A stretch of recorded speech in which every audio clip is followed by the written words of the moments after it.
ہماری روحیں مضبوط ہو جائیں. یہ دونوں ساتھ ضرور رہتے ہیں مگر دونوں میں دوستی نہیں ہے.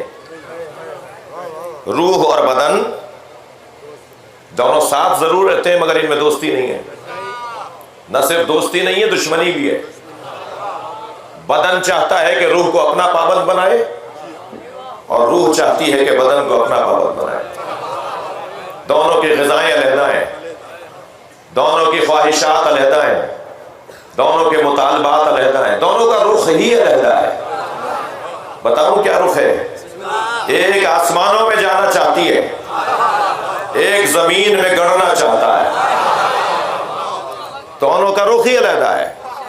اب جو طاقتور ہوگا وہ اپنی طرف دوسرے کو کھینچ لے گا. اگر روح طاقتور ہو جائے گی تو بدن کو اپنا پابند بنا لے گی. جی اگر روح طاقتور ہو جائے گی تو بدن کو پابند بنا لے گی.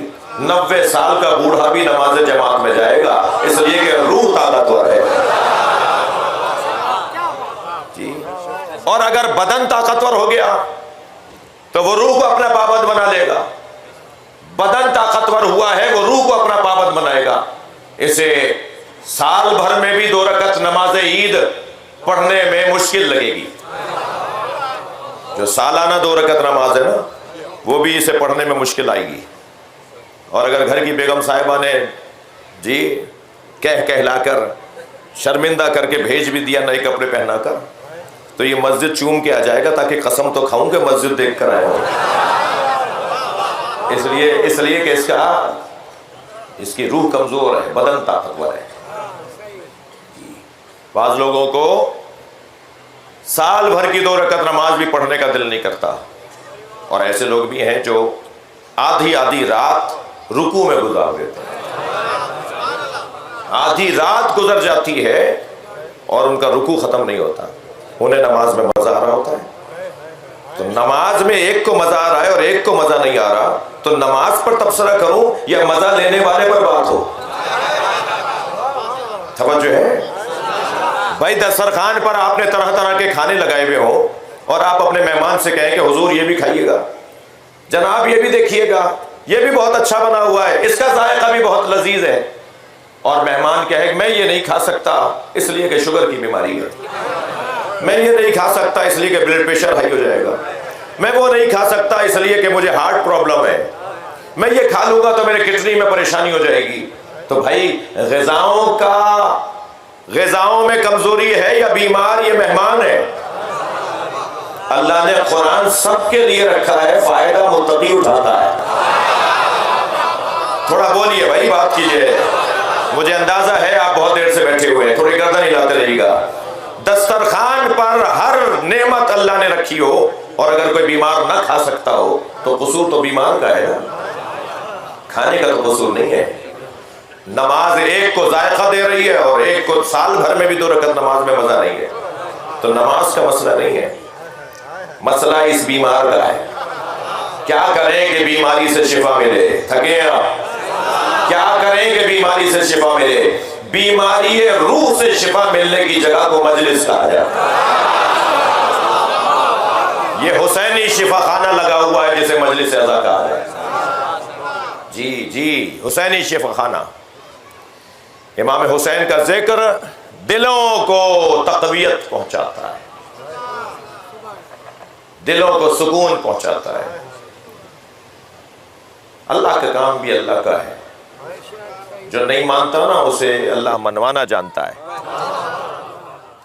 اور محمد و آل محمد بلند کر صلوات.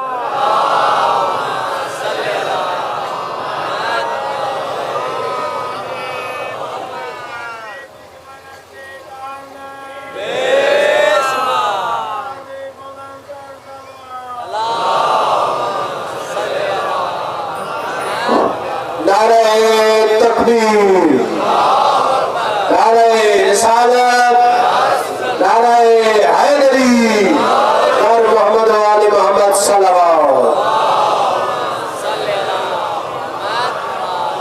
توجہ.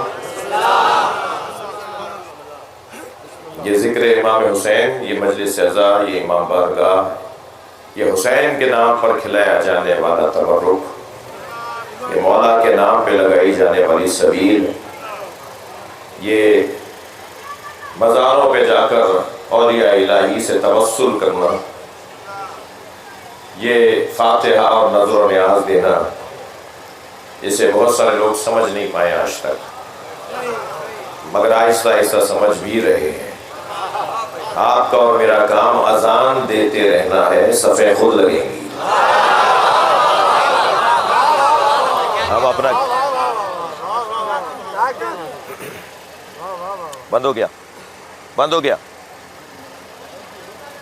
برائے سید سلامتی سرمایہ ملت جعفریہ قبلہ علامہ شہنشاہ بلند تر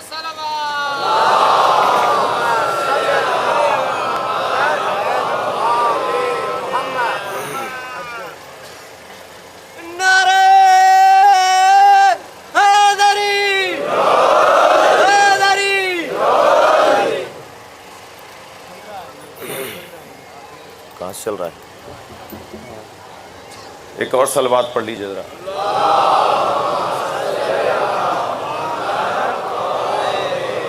اس سے بہتر صلوات پڑھ لیجیے۔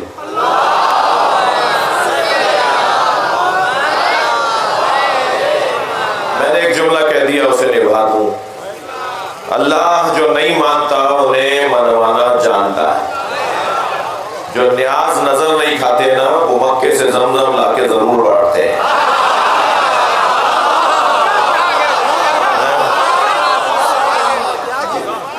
اللہ کو خوب منوانا آتا ہے۔ جو مزاروں ایسے کیسے ہوگا؟ محمد و آل محمد بلند تر صلوات۔ اللہم صلی علی محمد و آل محمد۔ کچھ روشنی یا کچھ یہ پاور کم کر دیں تو لاؤڈ اسپیکر پہ اثر نہیں پڑے گا۔ ایک اور صلوات۔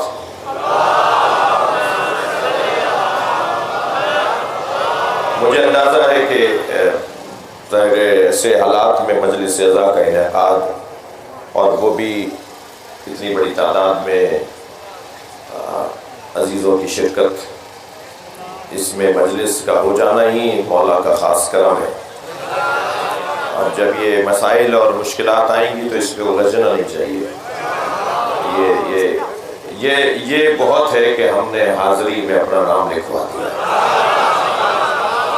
اب یہ کہ اگر کہیں کمی رہ جائے تو اسے آپ بھی درگزر فرمائیں اور میں بھی حوصلے سے کام لوں۔ بات آگے بڑھے۔ جو مزاروں پہ نہیں جاتے، ایک بات کی ہے میں نے تو آپ جملہ سن لیجئے، جو مزاروں پہ نہیں جاتے، اللہ مزاروں پہ لے جانا خوب جانتا ہے۔ جی، طواف خانہ کعبہ، کعبہ اور ہے، حتیم اور ہے۔